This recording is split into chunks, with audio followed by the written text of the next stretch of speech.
बातमी पुण्यातली आहे. पुण्यामध्ये मालमत्ता कर न भरल्याचं मोठं प्रमाण समोर आलेलं आहे. महानगरपालिकेची तब्बल 7,763 कोटी रुपयांची थकबाकी अद्याप वसूल झालेली नाही. कोण आहेत हे मोठे थकबाकीदार आणि ही थकबाकी वसुली नेमकी का अडकली आहे पाहूयात. याच संदर्भातला आमचा हा खास रिपोर्ट.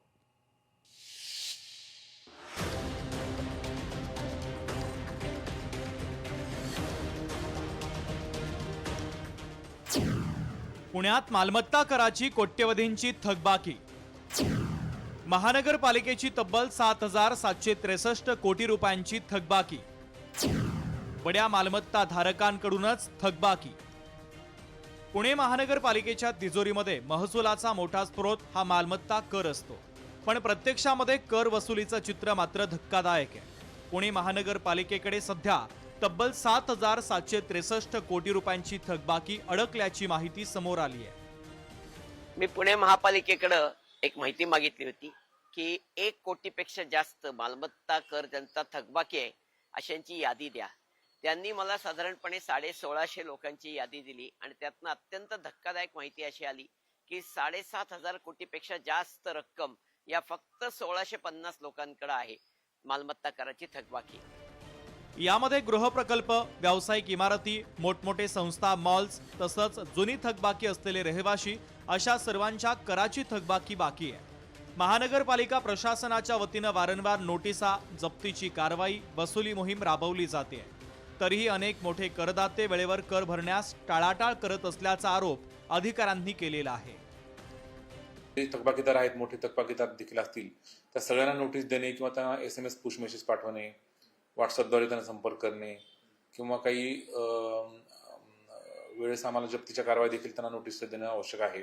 तर त्या कारवाई आम्ही करतो आहोत. वसुलीसाठी जे सक्तीचे प्रयत्न असतील ते आम्ही करणार आहेत आणि जास्तीत जास्त वसूल करून आम्ही ते दाखवू. गेल्या 3 वर्षात वसुली वाढली असली तरी थकबाकीचं प्रमाण त्याहून जास्त वेगानं वाढत आहे. वसुली दर कमी आणि जुनी वाढलेली थकबाकी, कायदेशीर वादामुळे अडकलेली रक्कम या 3 कारणांमुळे परिस्थिती आणखीन गंभीर होत चाललेली आहे.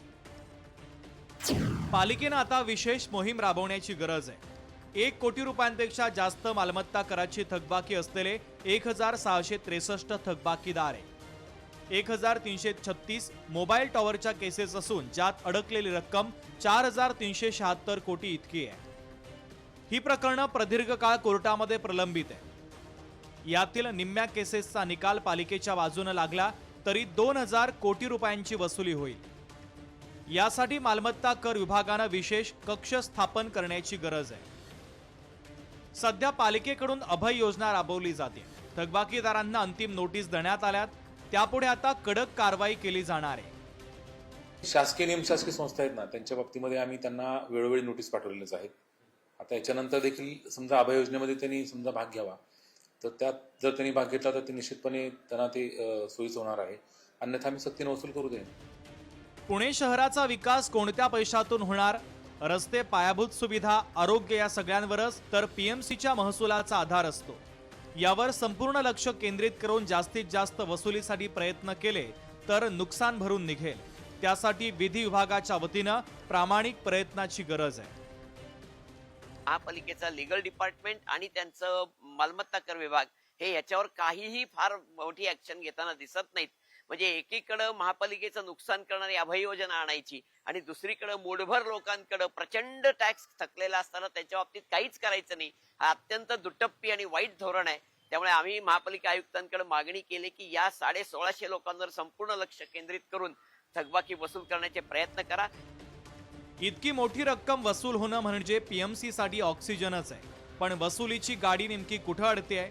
मोठ्या थकबाकीदारांवर कधी ठोस कारवाई होणार हे पाहणं आता महत्त्वाचं ठरणार आहे. पुणेकरांनी कर वेळेवर भरावा आणि PMCनं देखील वसुली कार्यक्षमपणे केली तरच शहराच्या विकासाला गती मिळणार आहे. अमोल धर्माधिकारी, लोकशाही मराठी, पुणे. लोकशाही मराठी ऐका, पहा, जागरूक रहा.